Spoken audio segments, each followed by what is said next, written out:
الرحمن الرحيم سبحانك لا علم لنا إلا ما علمتنا إنك أنت العليم الحكيم إياك نعبد وإياك نستعين إياك نعبد ربا خاص دیتا عبادت کو او خاص لتان استعانت کو مکغواړو طالبان ورونو عبادت سے دا اغا اعلا مرتبه د خضوع عبادت څه معنا لري یعنی معنا اغا انتهایی عاجزی او چاته کول دیتا عبادت ویل کیږي خبره ښه ځان پوی کوي طالبانو ورونو عبادت څه معنا یو چاته په انتهایی معنا عاجزی کول دیتا څه ویل کیږي په انتهایی معنا چاته عاجزی کول چې انسانانو کې عادت هغه په څه شي باندې کوي په تندي باندې په وضع د رأس انسانان چې یو چاته داسې عاجزي کوي چې له هغه نه نوره اعلی عاجزي نسته په چی باندې سړی کوي په وضع د جبهې باندې نو دې ته عبادت ویل کیږي عبادت معنا انتهایی او چاته عاجزي کول تضرع کول نو هغه انتهایی عاجزي چې چاته راځي هغه په چا باندې راځي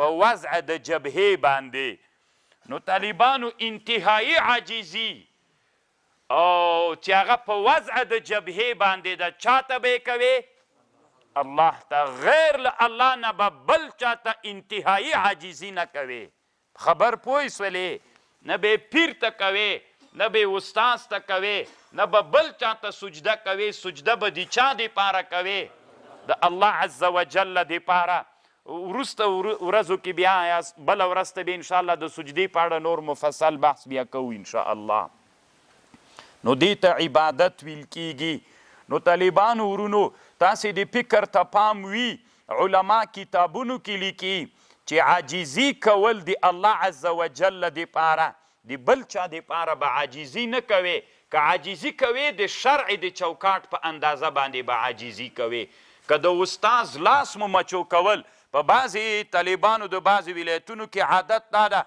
چې د استاذ لاس چې مچوکۍ داسې پسې ورټیټ سي له رکو نه ورواوړي بیخي سجدې ته ورواوړي تاسې هغه خپل ځانونه پیژنئ طالبانو نو که د اول خو لاس مچوکول دا طالبانو شامی رحمه الله داسې لیکلي وي د بادشاه به لاس مچوکوي د عالم به تندی مچوکوي اصل افضل داسې ده بیا روا ده مشکل نسته د حدیث ته پکې استحباب و مستحب خو طالبانو ورونو ادب به هم زده کوي لاس به ځان ته راجیګوي دا انحنا داسې که فکر وکړئ بعضې خلک چې لاس مچوکوي داسې پسې ورټیټ سي له رکو نه مرکته سي نو دا طالبانو دا عادتونه به نه کوئ اعلا تضرع د چا دپاره پکار ده د الله دپاره د رب العالمین دپاره به زده سجده کوئ یا انحنا یا هغه خضوع عاجزي د رب العالمین دپاره د باندې کوي او بل امام فخر الدین الرازی رحمه الله یو خبر کړي طالبانو ورونو تاسې د دې خبره د سره واورئ ډیره داسې پخه خبره یې کړې ده امام رازی رحمه الله لیکلی دي و یو عبادت ده یو عبادت ده یو عبودت ده او یو عبودیت ده درې شیان دي دا ځکه درته وایم طالبانو ورونو چې یو بله مسله زده کوئ بیا عبادت امام رازی رحمه الله وی عبادت دې ته ویل کیږي درې درجې لري عبادت عبودیت عبودت اگر چې امام رازی دا منځنۍ هغه نه ده مسما کړي خو د تفسیرونو نه حاصل زه وایم عبادت دې ته ویل کیږي چې ته د الله عبادت د دې دپاره وکې چې ته ووایې د الله عبادت زه د دې وجې نه کوم چې الله ما ته ثواب راکړي یا الله عز وجل ما له عقاب العذاب نه وساتي دې ته څه ویل کیږي؟ دې ته عبادت ویل کیږي. دا یوه مرتبه د عبادت ته. عبادت څه معنا؟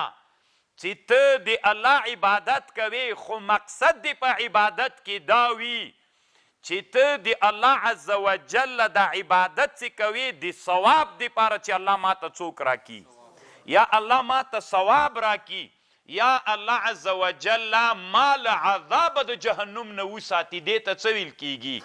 دې ته عبادت ویل کیږي. دا یوه مرتبه سوله. امام رازي وایي وهذه درجة نازلة ساقطة جدا. دا ډیره ادنا مرتبه ده چې ته عبادت د ثواب دپاره کوې او د عذاب نه مې الله وساتي. دا هغه ادنا مرتبه ده. دویمه مرتبه د عبادت څه ده؟ ته د دې دپاره کوې چې زه تشرف راته د الله حاصل سي، نسبت مې الله ته وسي. زه چې د الله عبادت کوم د دې په خاطر یې کوم چې ما ته تشرف حاصل سي، د الله ته نسبت حاصل سي، چې خلک وایي دی الهي سړی ده. نور مقصد نه وي، مقصد دی تا دا وي چې الله ته دا نسبت چې ته منصوب الله ته سي. اوس طالبانو دنیا کې څومره کوټې دي که نه، د بیت الله نسبت چا ته سوی؟ نو دغه نسبت د وجې نه په چا کې تشرف پیدا ده، په بیت الله کې تشرف پیدا ده. 24 ساعته شپه ورځ خلک ترېنه تاویږي، عبادت الله کوي. دغه جومات او دې کلي کې څومره ډېرې کوټې دي، دا کور نسبت یې الله ته سوي، دا د الله د عبادت ځای ده، د الله کور ده. نو د نسبت د وجې نه تشرف په دې کې شرافت پیدا سوی. دویم د عبادت دویمه مرتبه دا ده، سړی عبادت د دې د وجې نه کوي چې تشرف و شریفوالی په دې سړي کې پیدا سي. دا دویمه مرتبه ده. اولې ته عبادت ویل کیږي، د دویمې ته عبودیت ویل کیږي، دریمې مرتبې ته عبودت ویل کیږي. اگر چې امام رازي دا دویمه مرتبه مسما کړې نه ده، خو ابن کثیر او شهاب الدین آلوسی رحمه الله کړې ده.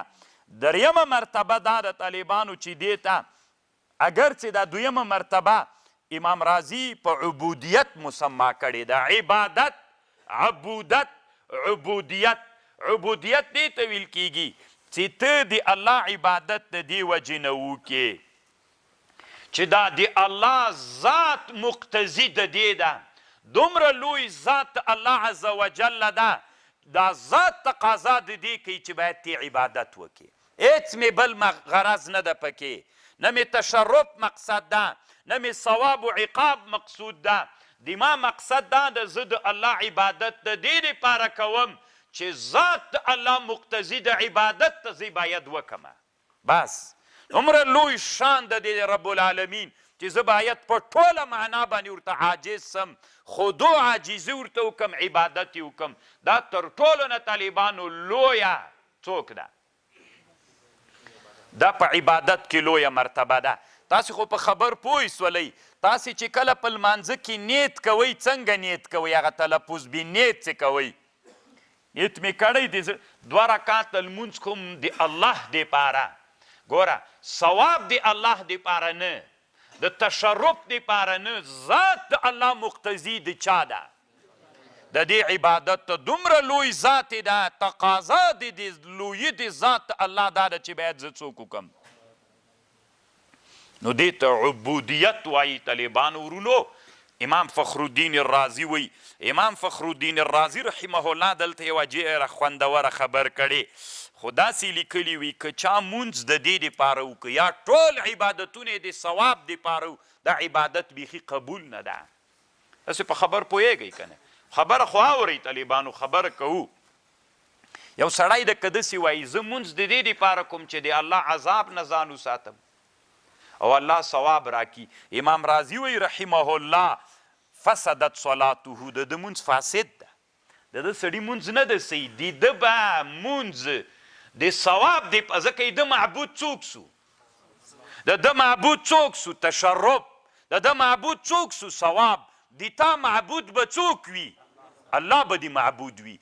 3 مرتبې سوې، په عبادت کې معبود ثواب و عقاب، په عبودت کې مقصود تشرب، په عبودیت کې مقصود الله، دی تا به په عبادت کې مقصود څوک وي؟ الله به دی مقصود وي. دا خبر طالبانو امام رازی رحمه الله کړي. امام رازی وی فإنه لو قال اصلي لثواب الله او للحرب من عقابه فسدت صلاته. خدا خطرناک خبره سره دا اوس عوام ډیر دي چا لپاره عبادت کوي؟ ثواب لپاره. حرام و نزان ساتل، یو بل عبادت کول چې الله صدقه کوي. ولی صدقه کوي؟ چې الله ثواب راکړي. ولی جمعات جوړوي؟ چې الله ثواب راکړي. خدا ټول عبادتونه دي کنه، ثواب مقصود شو کنه. امام رازی څه وی؟ دا عبادت قبول نه ده. ولی دی تا به مقصود په عبادت کې رضا د الله وي، دا ذات الله مقتضي د دې د زه صدقه زکه کوم. ثواب و عقاب و دا شیان به دې پکې مقصد نه وي. امام رازی رحمه الله دا خبر کړي. طالبان ورونو شهاب الدین آلوسی دی د امام رازی نه وروستنی د دام زده کوي. هر متعقب، هر وروستنی متعقب په مخکینی باندې طالبانو څه ردونه لري. امام شهاب الدین آلوسی رحمه الله په تفسیر کې ډیر ردونه په هغه باندې کوي، په امام رازی باندې کوي، خو ډیر احترام هم ورته لري طالبانو. ډیر احترام هم ورته لري امام رازی ته، ردونه هم پې کوي. ما سره کور کې داسې یو کتاب سته په خپله کتابخانه کې چې هغه شیان یې راجمع کړي چې آلوسی په چا باندې ردونه کړي دي، په امام رازی باندې ردونه کړي. دا د دنیا د علماو عادت وي. خو طالبانو ډیر په ادب کې دومره احترام ورته لري که نه. که غومره په ادب کې موږ په یو عالم رد کوو، په غومره احترام و ادب کې بلکل طالبانو دا. بله ورځ یو عالم د هلمند ولایت، یو مشهور عالم د هلمند علما یې پیژني، نو هغه یو شاګرد رابطه را سره وکړه، هغه هم عالم و. وی دي تا یو مسئله ده د کوینټ په اړه باندې، نو هغه ابتدایي حالت کې مانه چې چا پوښتنه کړې ده، نو وی دې کې شیخ صاحب د تا څه نظر ده؟ نو هغه په کلونو مخکې ما بیرته خپله مسله رد کړې. هغه اول وار چې ما ته څوک راغلي ما نه پوښتنه کړې ده، نو طالبانو یو انسانیت باندې چې تا دې مسله کې رای. طالبانو دا د علم ادب د علماو په منځ کې الله عز وجل دې وکړي چې موږ او تاسې د علم داسې آداب وکړو. کله یو سړی چې عالم وي هغه د علم، او چې علم نه لري بیا طالبانو بزتي پیسې را بډ وي او ملا داسې کړي او هغه ملا داسې کړي، تحقیق نه کوي. طالبانو د بل عالم علم ته احترام نه لري، بس اصل مقصد دی چې څنګه ځان مشهور کی، نو ځان هم بې عزته کی، علم هم بې عزته کی، بل عالم هم بې عزته کی. کلا وحاشه طالبانو دا کار ونه کوي. امام رازی طالبانو رحمه الله، علامه شهاب الدین آلوسی همدغه خبر د امام رازی په تفسیر روح المانی کې داسې نقل کړې ده. وذکر بعض المحققین ان لها 3 درجات، 3 درجې. بعض المحققین نو طالبانو امام رازی ښیي، ګوره محقق په لفظ استعمالی، خو طالبانو روح المانیم قربان سم دا خبرې هم دلته کړې ده، نورې ویلي نه دي. دا خبر اوس که زه وکم چې د ثواب دپاره که چا عبادت وکړه دا عبادت قبول نه ده، نو دا خو یو لوی بنیاد ړنګ سو. نن ډېر انسانان دي چا دپاره کوي، تاسې د علم د څه دپاره کوئ؟ په د عمیایي میدان کې چې ثواب الله راکړي، نو خو تاسې د علم قبول نه ده. هم امام رازی وي او هم څوک وي. خو طالبانو ورونو علامه اسماعیل ابن کثیر الدمشقی الشافعی رحمه الله همدغه خبر د امام رازی نه نقل کړی دی. وی امام رازی داسې خبر کړی ده، نو دی وی چې بعضې علماو داسې خبر کړي چې کم عبادت د ثواب و د عقاب دپاره وي، چې عقاب نه ځان وساتم ثواب الله راکي، دا عبادت وي چې قبول نه ده. وهذا لیس بطائلین، دا هیڅ طائل نه ده، مقصود نه لري، از مقصوده. یعنی لنډې دا طالبانو دا خبر صحیح نه ده. صحیح خبر دا ده که چا د ثواب و د عقاب دپاره هم عبادت وکړه، هغه عبادت څوک ده؟ قبول ده. امام رازی رحمه الله بیا یو صحابي حدیث نقل کړی چې عبادت د الله که د ثواب دپاره قبول ده. وی یو کوچي ته چا ویلي چې ثواب دپاره عبادت دي تا نه قبلیږي، وی کوچي ورته ویلي انی لا احسن دندنتک ولا دندنت معاذ، نه دی تا دندنه قبلوم نه د معاذ دندنه قبلوم، بلکې زه الله د اور نه پناه غواړم او د الله جنت غواړم. او بیا طالبانو نبی صلی الله علیه وسلم هم د ده دا دندنه قبوله کړې ده، یعنې د ده خبره هغه خبر دندنه هغه خبر هم نه قبلوم. د معاذ رسول الله ویلي بالکل دا صحیح ده چې دا کوچي کومه خبر کړې چې زه عبادت د ثواب دپاره کوم چې الله یعنې لنډې دا طالبانو کومه خبر چې امام راضي او شهاب الدین آلوسی کړې، دا خبر امام اسماعیل ابن کثیر رد کړې ده او حق له ده سره ده. طالبانو عبادت صحیح ده، اوله عبادت دا ده چې تا عبادت د دې دپاره وي چې ذات الله مقتضي ده داسې وکوي، خو که د چا د ثواب او د عقاب دپاره عبادت کو، دا عبادت بالکل څوک ده قبول ده. طالبانو الله دې وکړي چې په خبر پوه طالبانو ورونو، دا عبادت چې ده دا یو امانت ده، عبادت دا یو امانت ده. طالبانو ورونو عبادت دومره لوی باب ده چې ورته حیرانه بسئ. زموږ په هرات کې یو عالم تیر سوی شیخ الاسلام اسماعیل هروي، اوس د هرات خلک هغه ته خواجه عبدالله انصاري وی. دا طالبانو اصل کې د مدینې د انصارو نه دا سړی راغلی ښه، او دا د دنیا یو له هغو علماو نه ده چې امام ذهبي ورته د شیخ الاسلام لقب ورکړی. شیخ الاسلام طالبانو د دې ځان ته تعریف سته په کتابونو کې ښه، هر څوک شیخ الاسلام نه ده. علامه امام سخاوي رحمه الله یو کتاب جوړ کړی ده جواهر داسې ښه نومیږي، کتاب نوم به راپه یاد سي، د ابن حجر په مناقبو کې کتاب ده، نظم نه الجواهر والدرر بترجمه شیخ الاسلام ابن الحجر. په دغه نامه باندې د دې مقدمه کې لیکلي شیخ الاسلام به چاته وایي. نو هر څوک شیخ الاسلام نه ده طالبانو ورونو. نو امام ذهبي رحمه الله شیخ الاسلام دی سړي ته ویلی، دغه سړي یو کتاب جوړ کړی منازل السائرین نومیږي، دا وړکی کتاب ده، داسې دا له په 20 پارې قدر ته کتاب به خو طالبانو علم نه ډک کتاب ده. په دې باندې د دنیا علماو شرحې کړي دي. یو لغه کتابونو نه چې چا شرحه پې کړې د علامه شیخ الاسلام شاګرد علامه ابن القیم ده، مدارج السالکین فی منازل ایاک نعبد و ایاک نستعین، دومره د علم نه ډک کتاب ده. طالبانو ما سره شته دا کتاب، د دې کتاب ته نه چې د توبې بحث ته ورسي دومره نادرې به ووینې چې ټول عمر کې دې نه لیدلي.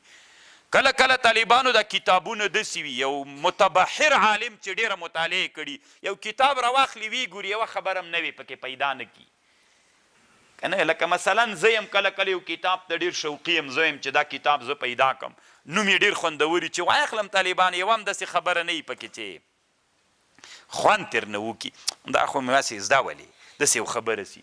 کله کله طالبانو داسې کتاب وي چې متبحر عالم یې وګوري بیا هم داسې له اول نه نیولې تر اخره پورې ټولې مسایل یې ورته نوي وي. یعنې طالبانو تاسې ومنئ چې علامه ابن القیم رحمه الله ټول کتابونه دغسې دي، خصوصا مدارج السالکین 3 جلدونو کې کتاب ده، هره مسئله له اول نه تر اخره چې ګورې نوي دي. نو الله مو داسې علما جوړ که طالبانو چې نوښتونه وکړه، دا ډېر خوند کوي. نو نوښتونه چې کوي خامخا به د علماو له ټکر سره مخ کېږي. لکه نوښت چې کوي نو هغه خلکو ته نوي، نو نوي خو نو خامخا خلکو نه یې اورېدلي بیا ټکر سره مخ کېږي. نو عبادت دی یو امانت. الله قرآن کې وایي انا عرضنا الامانة على السماوات والارض، الله وایي موږ پیش که امانت و عبادت په مځکو اسمانونو، فابینا ان یحملنها، دوی منع راوړه موږ یې نه قبلو. انسان دغه عبادت قبول که. نو امانت عبادت چې ده دا یو امانت ده، او ادا دی امانت. عبادت امانت سو، قرآن نه دلیل ویلی.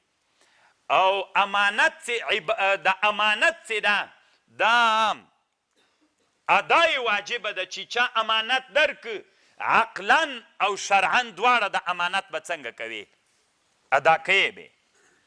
ان الله یأمرکم ان تؤدوا الامانات الى اهلها، الله امر کوي چې امانتونه خپل اهل ته ادا کوي. اوس راځئ طالبانو ورونو ادا د امانت عبادت امانت سو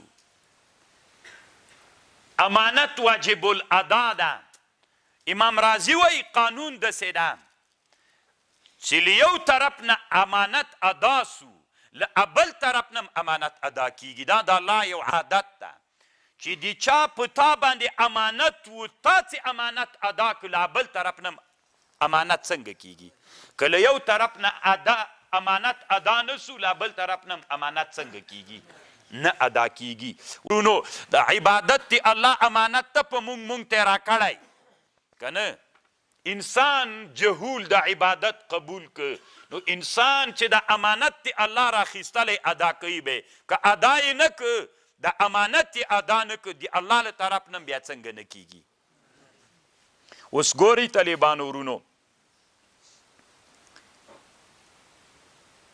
و یو کوچی و د جومات ته راغی او د جومات له دروازې سره یې خپله اوښه وتړله کوچان هم ډېر هوښیار خلک دي کوچی راغی اوښه د جومات دروازې سره وتړله جومات ته ننوت لمونځ یې وکړه چې بیرته راووت اوښه نه وله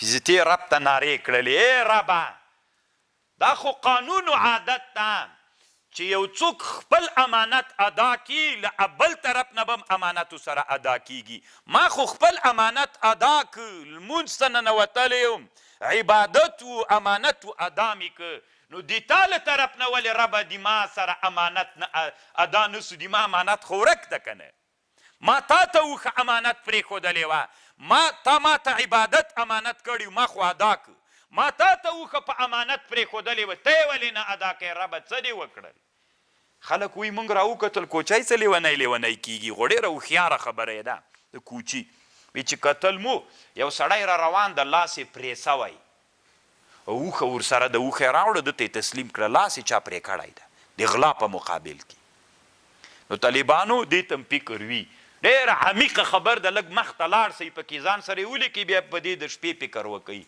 چې عبادت امانت ده که تا د الله امانت ادا که د الله له طرف نه دي تا امانتونه ادا کیږي او که تا ادا نه که بیا د الله له طرف نه هم له تا سره څنګه کیږي امانتونه بیا نه ادا کیږي موږ ته الله ویلی دي لیظهره علی الدین کله د اسلام دین به په ټولو ادیانو باندې قایم کوو دا امانت وعده الله را سره کړې ده خو د موږ له طرف نه د امانتونو څوک نه ده سوی ادا نه ده سوي الله دې وکړي چې تاسې په خبر پوه سوي نو عبادت څوک ده د یو امانت ته طالبانو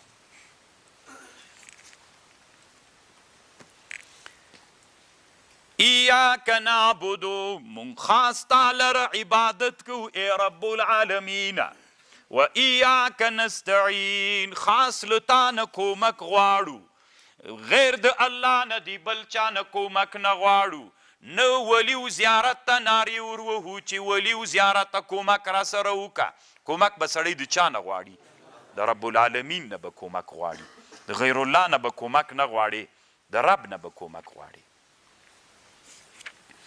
و ایاک نستعین دلته طالبانو ورونو یو اختلاف ده د استعانت ته نه په عبادت کې او که عام په ټولو شیانو کې د رب العالمین نه موږ استعانت غواړو یک اختلاف ده بعض علما وی ایاک نستعین دلته ته نه په عبادتونو کې علامه شهاب الدین علوسی رحمه الله وی نه د استعانت چې دلته عام سی و ایاک نستعین خاص له تا نه ربه موږ څوک غواړو استعانت غواړو خو په ټولو شیانو کې استعانت غواړو نه تنها په عبادت کې بلکې په ټولو شیانو کې رب العالمین موږ له تا نه څوک غواړو استعانت و کومک غواړو اهدنا الصراط المستقیم اهدنا ای رب هدایتو کې مونږ ته د لارې کومه لاره هغه لاره چې مستقیمه ده سیده لاره ده طالبانو ورونو یو مشهور سوال ده یو کتاب د طالبانو تقریبا زر دانې دي که 1200 سواله پکې دي مسایل امام رازی اجوبه او اسئله د امام رازی دا کتاب پیدا کیږي تاسې به هم لیدلی کتابخانو کې سته باید د هر طالب سره وي یو سوال هلته کوي، روح المانی هم کوي، علما ټول سوال کوي. طالبانو مسلمان په هدایت ده که نه؟ ده که نه مسلمان په هدایت؟ نو چې یو مسلمان په هدایت سو بیا ولې وایي اهدنا الصراط المستقیم؟ دا خو تحصیل د حاصل راغی. نو طالبانو ورونو دوی وی چې دا تحصیل د حاصل نه ده، اهدنا دلته د ثبات په معنا باندې ده.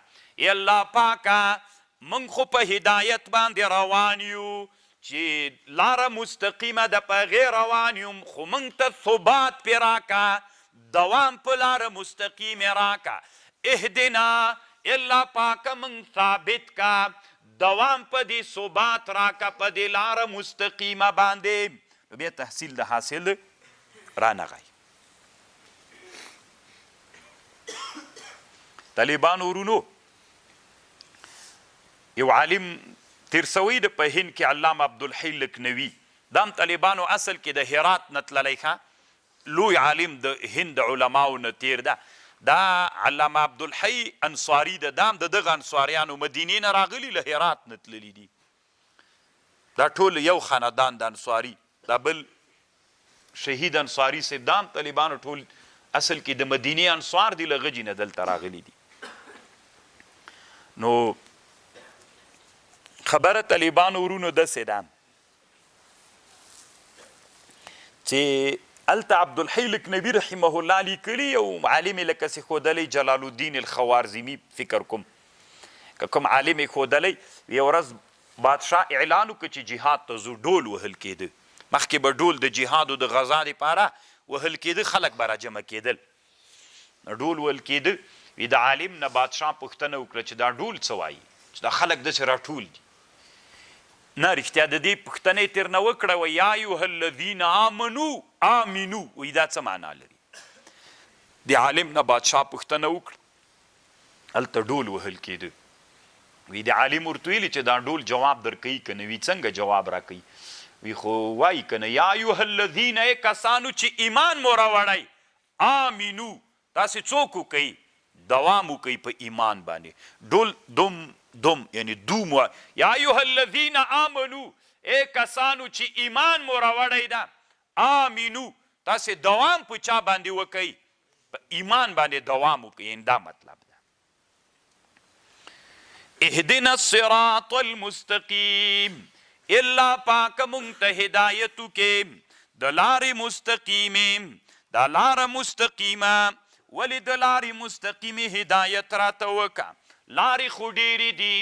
کله چې دنیا کې انسان ژوند کوي نو یو ملګری ورته وایي راځه په دغه لاره ځو، دښمنان ورته وایي په دغه لاره ځو، شیطان ورته وایي په دغه لاره ځو، شهوت ورته وایي په دې لاره ځو، غضب و غوسه ورته وایي په دې لاره ځو، حسد ورته وایي په دغه لاره ځو.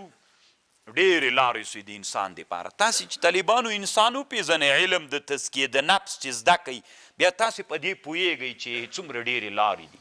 انسان چې داسې راګیر سي نو ملګری کلی سړي باندې یو ګران ملګري هغه دې په یو لاره بیایي، دښمن دې غواړي چې په بله لار دې بوځي، چې ګړنګ ته دې ورغورځوي، او شیطان دې په بله لار بیایي. انسان کې یو بل خبیث صفت ته شهوت هدې په بله لار بیایي، غضب انسان کې یو بل هغه د په بله لار بیایي. خو الله عز وجل اهدنا الصراط المستقیم، الله پاک لارې ډېرې سوې، ته مې په سیده لاره برابر کړه. امام رازي رحمه الله وی علما د علم هندسي وی چې مستقیمه لاره چې ده دا لنډه وي. طالبانو لارې چې کږې وږې تللي، کومه لاره چې مستقیمه وي، علما د علم هندسي وی چې مستقیمه لاره لنډه وي، زر سړی هدف ته رسیږي. والله پاکه مونږ ته سیده لاره راوښیې، کومه لاره چې الله عز وجل تا ته وصل سوې ده. صراط الذین، لاره د هغه کسانو، انعمت علیهم، ای ربه چې تا انعام کړی په دوی باندې، دوی منعم علیهم دي. دا منعم علیهم څوک دي؟ من النبیین والصدیقین والشهداء والصالحین.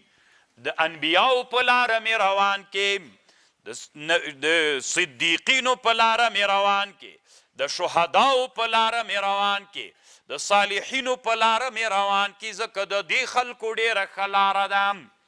دا لاره طالبانو منعم علیهم څوک دي چې الله په هغو خلکو انعام کړی؟ منعم علیهم دغه 4 کسان دي. طالبانو علامه جار الله زمخشري دلته یو خبره کړې له غضب صراط الذین انعمت علیهم غیر المغضوب علیهم د هغه چا لاره مراښیه چې الله غضب پې کړی. نو طالبانو علامه جار الله زمخشري تفسیر کشاف کې لیکلي غضب غلیان الدم ته وایي. نو چې غلیان الدم ته یې ویلې نو دا د الله په حق کې دا معنا نسی مراد کېدلی. نو انتهایی معنا به یې اخلي چې څوک چاته غوسه سي طالبانو څه ورسره کوي؟ انتقام ترې نه اخلي. نو الله یو صفت غضب ده، نو د غضب په معنا باندې حقیقي معنا به نه اخلي. معتزله وایي څوک راځي؟ لوازم ورسره راځي، تجسیم راځي. نو چیرته به تښتې؟ انتهایی معنا ته څنګه به معنا کوي؟ الله یو صفت غضب ده، یعنی الله منتقم ده، داسې معنا به یې کوي. دا طالبانو جار الله زمخشري لیکلي دي او امام رازي رحمه الله هم دا خبر ترنه نقل کړي. خو ګورئ طالبانو تاسې یو ټکي ته زه تی پوه سئ، هره ورځ به څه تاسې ته زه غږېږم یا به علما درته غږېږي، اصلي خبر مو واورېده، بله ورځ مې چې درته بحث وکړه که نه هغه خبر چې دا تاویلونه کوي او دا تاویل واجب بلی کنې اهل سنت هم تاویل کو د عوامو د چا دپاره چې ګمراهي کې واقع نسی. خو معتزله او تاویل څوک بله؟ چا دا تاویل وکړه؟ زمخشري معتزلي ده. امام رازي رحمه الله راجګ سو له دنه نقل وکړه روح المانی او همدا یې خوان ورکړی ده ته لکه بیضاوي کې تاسې د عین دا خبر په بیضاوي کې هم سته.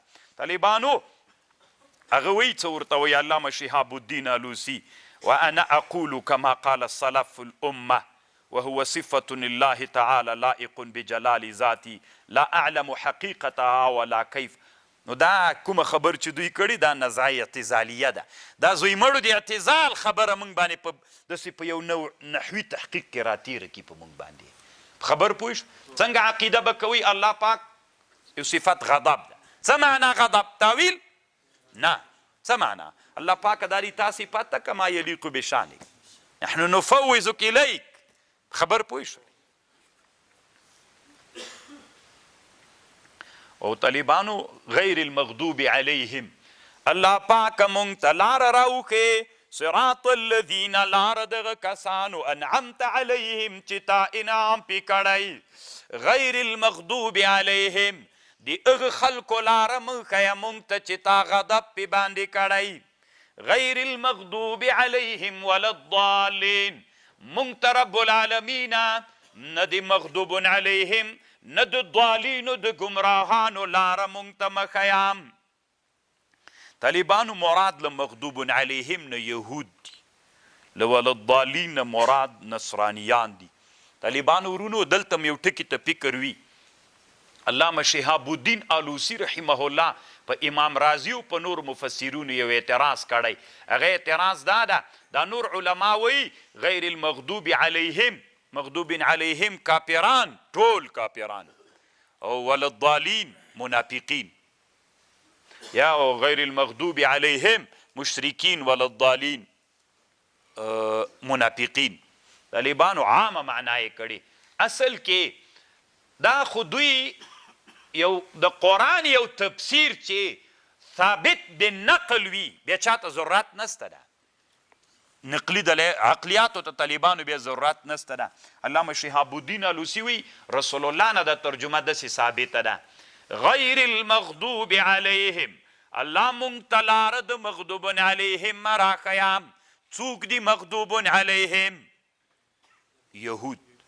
ولا الضالین د ضالینو لاره مه راښیه نصرانیان. طالبان څوک چې عامه معنا کوي طالبانو دا صحیح نه ده. امام رازي رحمه الله باندې د یو طالبانو اعتراض کوي. او یوه خبر دلته بله د طالبانو ورونو په کفر کې کوم کافران ډیر سخت دي؟ یهود، نصرانیان که مشرکین؟ علامه شهاب الدین الوسی رحمه الله دلته بحث کړی طالبانو تر ټولو نه په کفر کې یهودان ډیر سخت دي.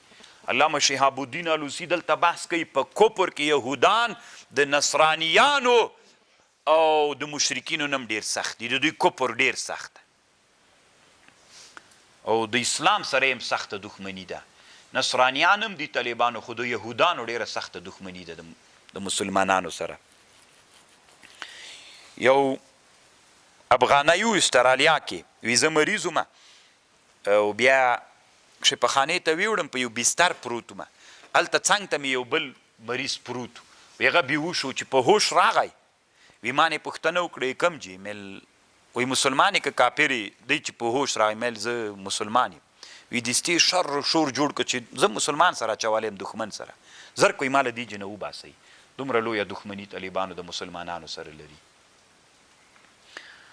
خو الله پاک دوی ته داسې مسلمانان هلته په غزه کې پیدا کړي دي، الله دې د دوی ناصر سي.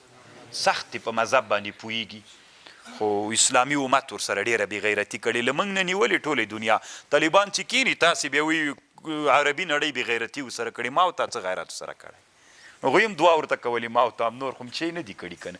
ته هم په مباح علم باندې لګیا یې، الله دې تا په حال رحم وکړي. تا چې ورسره کړي که ته وایې موږ به یې وکړو 10 کاله بعد که داسې روان ولې، بیا به هم درته وایم، بیا به هم د اسرائیلو د یهودو جنګ وي، د مسلمانانو جنګ وي، بیا به هم ته وایې والله هغوی خو عربي نړۍ ډېره بېغیرتي وکړه. او ته بیا د جنګ یې اوس وخت شروع ده، 80 کاله د دې جنګ وتلي طالبانو، 80 کاله کېږي همدا نارې وهو چې څوک دي. غیرت یې وکړه او بېغیرتي یې وکړله، ما ورته خپله چې یې کړي. بل چا باندې پړه مه وراچوئ طالبانو، موږ بېغیرتي کړې، داسې به ووایو چې ځان ته مو د خپل ضمیر ته یو وارې بېغیرته سو، بیا طالبانو کولی سو چې یو څه وکړو. طالبانو د پاکستان اټوم چې چا جوړ کړی، عبدالقدیر خان، که ژوندی وي الله دې ژوندی لري، که مړي وي الله دې رحم ورباندې وکړي. دا طالبانو کله چې نوی د اسرائیلو جنګ شروع سوی ده، نو هغه زمانه کې اسرائیلو باندې په عربي جزیره باندې عربان یې ډېر ووژل، ډېر لکه دا اوس چې ډېر ظلم وکړ. بیا دغه عبدالقدیر خان یو اسلامي فکر باندې طالبانو را جوړ سوی چې زه مسلمانانو ته اټوم جوړوم. اټوم یې جوړ کړ طالبانو مسلمانانو ته، خو نن د اسلام په ګټه کار نه ترې اخیستل کېږي. کنې اصلي کې طالبانو دا سړی مجاهد ده. اصلاح الامه فی علو الامه فی علو الهمه، اصلاح الامه فی علو الهمه. دا 14 جلدونو کې یو کتاب د طالبانو ډېر ښه کتاب د دې کتاب کې د په اړه ډېر بحث کړی، یو عرب عالم جوړ کړی. نو تر ټولو نه ډېر لوی کاپیران څوک دي؟ یهودان دي. تاسو طالبانو د ما یوه خبر د سره واورئ، ښه خوندوره خبر ده چې په دې باندې لږ ځان پوه کړو. طالبانو ورونو بیا په خبر پوهېږئ. طالبانو امام رازي رحمه الله یوه خبر کړی، دا شیطان څه ده؟ له کومو لارو نه راځي.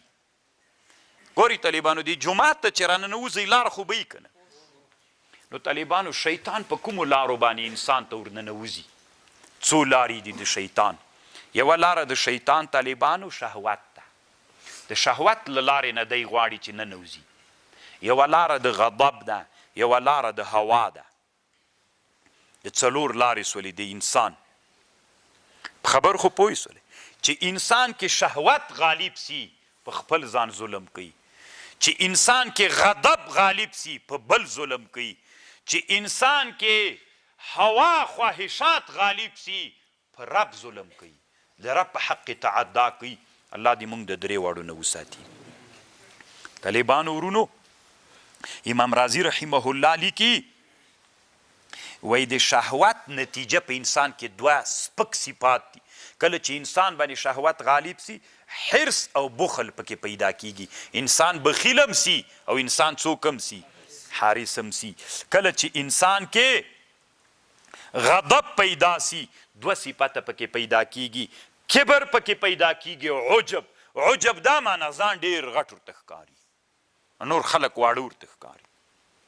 او کله چې انسان کې هوا او خواهشات پیدا سي، نو انسان کې کفر او بدعت پیدا کیږي. الله دې موږ له دواړو نه شپږ واړو نه وساتي. خبر پوه سي درې لارې د شیطان سوې: شهوت، غضب، څه چې یو سړی ډېر هر وخت غوسه او بل هوا.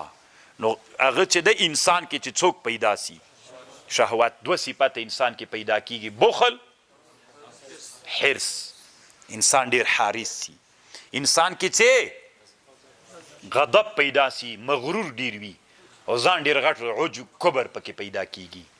او انسان کې چې څوک پیدا سي هوا، خواهشات، به طالبانو بدعت ډیر کوي او کفر ډیر کوي.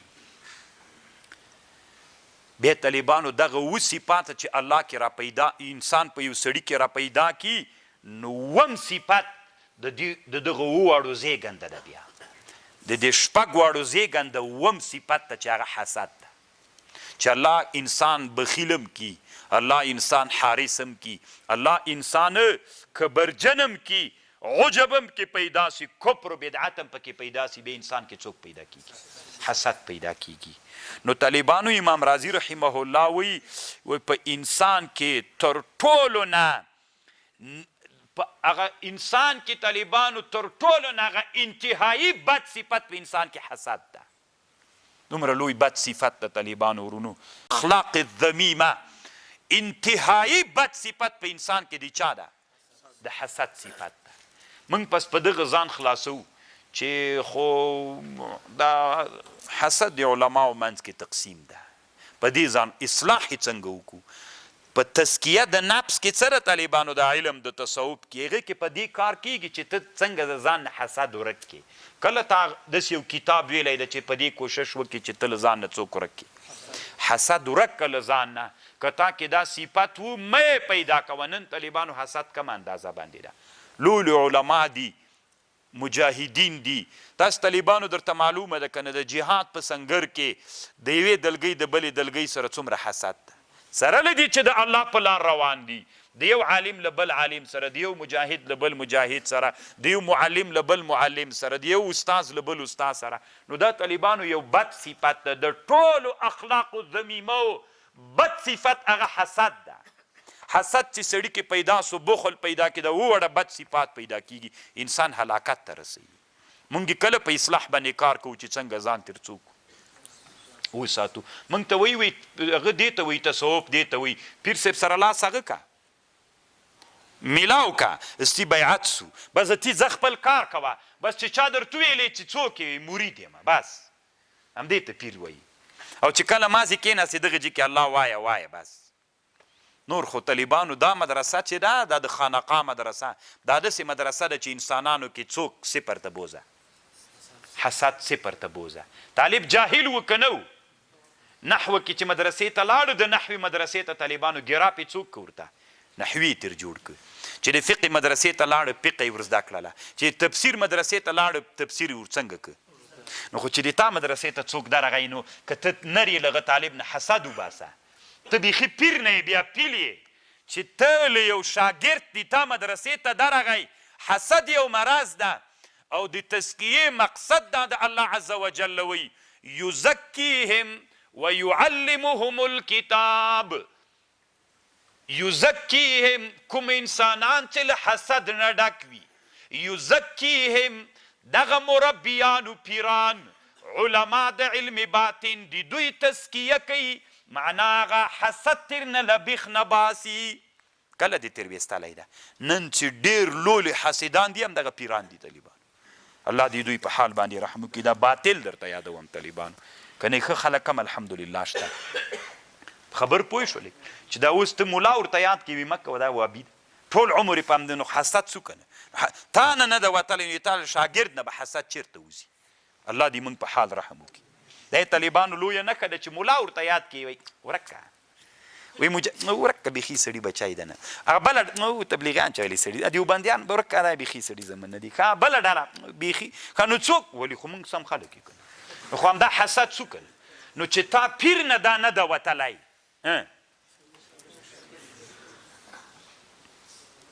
الله دې موږ په حال رحم وکړي. وی طالبانو ابلیس یو ورځ فرعون ته ورغی. امام رازی وی ابلیس فرعون ته ورغی، دروازه یې وټکوله، شپه وه، دروازه یې وی چې وټکوله، ابلیس غږ ورته راوکړه چې څوک یې؟ وی هغه ورته ویلې دا فرعون غږ ابلیس ورغی، د فرعون دروازه یې ور وټکوله، فرعون غږ راوکړه څوک یې؟ وی ابلیس ورته ویلې زوی دې مړ شه، کله خدای ته؟ دا ویلې زه خدای یم. نو که خدای وایي زه به دې پېژندلی وم که تا ویلې انا ربکم الاعلی زه دې کله وپېژندلم نو خو رب خو نه یې که نه خپل منځ کې خو سره پوهېدل چې هسې ګپې جوړه کړې ده انسانان غلطوي کله چې ورننوته نو ابلیس ورته ویلې چې فرعون که ته الله وایي زه به دې پېژندلی مدین زه له دې نه به تیر سره زه ګپ شپ ولګوو ښه صحیح ده چې کېناستل وي دا فرعون ابلیس ته ویلې اتعرف فی الارض شرا مني ومنک له ما ګپ و شپ به ولګوو وي له ما او له تا نه په دنیا کې شر بل څوک سته وي ده ورته ویلې نعم الحاسد حاسد طالبانو له ما او د تا نه بتر ده وبالحسد وقعت في هذه المحنه د حسد دی وجه نه د دغه وجه نه نن ابلیس راته ویل کېږي ټول انسانان مې وی لکه شیطان دسي کافر هم وی لکه شیطان دسي مسلمان هم وی یهودی هم وی شیطان نصرانی هم وی شیطان ټوله دنیا طالبانو پر ټولو باندې راغلی ده که نه دا هم ډېر خطرناکه حالت ده که نه چې ټول خوله در پسې خلاصه کړي که نه بس همدغه خوله باندې هم چې نور هېڅ دې وم نه وهي ته نه چې دا در پسې غږېږي دا خو هم څه وړه خبر نه ده که نه دا د ابلیس طالبانو اقرار ده په دې باندې چې تر ټولو نه لوی بد څه شی ده الله دې موږ له حسد نه وساتي زه طالبانو انشاءالله کوشش کوم چې وخت پیدا کړم زه تاسو ته بیا داسې یوه جمعه که درته یو کتاب وایم چې زه تاسې په تزکیه د نفس باندې پوه کړم چې د تزکیه د نفس بیا تاسې د چا نه مریدان سې خپله به پوه سئ پې باندې چې مونږ اوس طالبانو تاسې دلته د ترجمې ته راغلي یئ که نه دومره لرې لرې ولایتونو نه راغلي یئ د افغانستان هدف مو سته و څه هدف مو ده یو څه علم زده کوئ که په دې پوه سئ چې د مونږ دلته علم نه زده کېږي قسم په الله که ولا چې پړی څوک در کې واچوي که پاتې سئ خو یو هدف دپاره نو هدف به لاسته کوئ بیا ځئ که نه نو ته چې پیر ته ورغللې نو ته له مرضونو نه ډک یې له ډېرو مرضونو نه حسد کبر غرور پیر ته چې ورغللې ته به اول داسې پیر پیدا کوې چې هغه پیر څوک وي خپله خالي وي له هغه صفاتو نه او سړی چې نحوي نه وي طالبانو صرفي نه وي په قرآن تفسیر نه پوهېږي هغه نه ترجمه کوئ ګرځئ که نه ګرځئ افغانستان کې چې داسې یو عالم پیدا کړي چې د ما علمي ارتقاو کې ورځئ نو پیر ته هم طالبانو داسې پیر واورئ د شهرت پسې مه منډې ویل پیر هغه پیر ونیسه ته ځان سره یې ورې فکر وکړه چې ده څومره اصلاح ځان کې راوستلي څومره کبر ده څومره غرور ده څومره صفر ته دا حالتونه راوستلي دي دغسې تجربه که ته مه ګوره چې دا غټ پرېږده خپل کار به کوي غټ په دې باندې فکر وکړه چې څومره اندازه ده په ځان کې اصلاح راوستلې په سمه معنا یې واوره په سمه معنا یې تجربه که پس له هغه نه بیا ورسه چې په تا کې هم تزکیه راولي تا نه هم حسد صفر ته راولي تا نه هم هغه مرضونه همداسې ټول باطني مرضونه صفر ته راولي کله چې ته جامعې ته راغللې حاسد به نه یې که تا چېرته له یو مجاهد بل مجاهد سره وجې کې وظیفه وله تا کې به حسد نه او که چېرته یو مولا له تا نه ښه مولا او د هغه خبره درته واوره تا باندې ډېر خوند یې درکړه هېڅ بد دې پسې ونه ویلی نو بس تا کې حسد نسته رسیب او که د پیر بیا کار ور نه کړي یو څه وخت دې ورسره تېر کړه کار یې ور نه کړه ستې خو دا څه دي تا پلار نه ده که نه اوس تاسې چې دلته طالبانو ترجمې ته راغلي په منځ د میاس کې تلای سئ که نه سئ تلای سئ که نه وایي پیدا یې ونه کړه چې شی نه تېر زده کېږي یالله کډه بار کې ځه نو طالبانو که پیر سئ محترم بیا دې تا اصلاح نه شوه کولی ټول عمر به ته ورسره یې که اصلاح یې نشه کولی بستره بار که یو بل پیر پیدا که ځکه ته مریض یې اوس ډاکټر ته چې ورځې هره ورځ دې تا تداوي کوي له هغه ډاکټر سره ښه نه سولې تر مرګه به ورسره یې که بل ډاکټر ته به ځې نو طالبانو د اصلاح دپاره چې د ځانونو اصلاح وکړئ دا د تصوف اصلي څوک ده الله عز وجل دې موږ علما د تزکیې د علما هم جوړ کړي موږ طالبانو د اسلام په تاریخ کې ځان ته مستقلې مدرسې درلودلې د خانقاو په نامه باندې هغې کې به د طالبانو تزکیه د نفس کېدله الله عز وجل دې موږ او تاسې هم تزکیه د چا وکړي د نفس وکړي غیر المغضوب علیهم الله پاک مونږ ته هدایت وکړي د لارې مستقیمې غیر المغضوب علیهم مونږ ته الله پاکه لاره د یهودو مه راښیې ولا الضالین الله پاکه مونږ ته لاره د نصرانیانو مه راښیې طالبانو علامه ابن کثیر یوه خبره کړې دلته اسماعیل ابن کثیر ډېره ښه خبره یې کړې د هغې خبرې مطلب دا ده چونکې دی خو عالم ده د لیکلي وی که د ضاد په جای باندې چا ضا وویلی وی پروا نه کوي مونځ نه پاسېده کېږي ځکه د دواړو مخرج څوک ده نږدې د طالبانو هسې یوه خبره د دلته کړې دا خبره بیا لوی تفصیل ته څوک لري ضرورت لري اصل کې روح المانی وروسته قرآن کې یو ځای راځي زموږ طرف کې کیدی چې رانسي قاریانو وما هو على الغیب بضنین وما هو على الغیب بضنین معنا بدلیږي چې معنا باطله سولوي بیا طالبانو کار خرابیږي نو دا یو علمي مسئله وله چې دلته امام رازي رحمه الله ذکر کړی ده وی ابن کثیر نقل کړی د طالبانو نو داسې به وکړو لږ به دم وکړو ځکه بل صورت مستقل شروع کیږي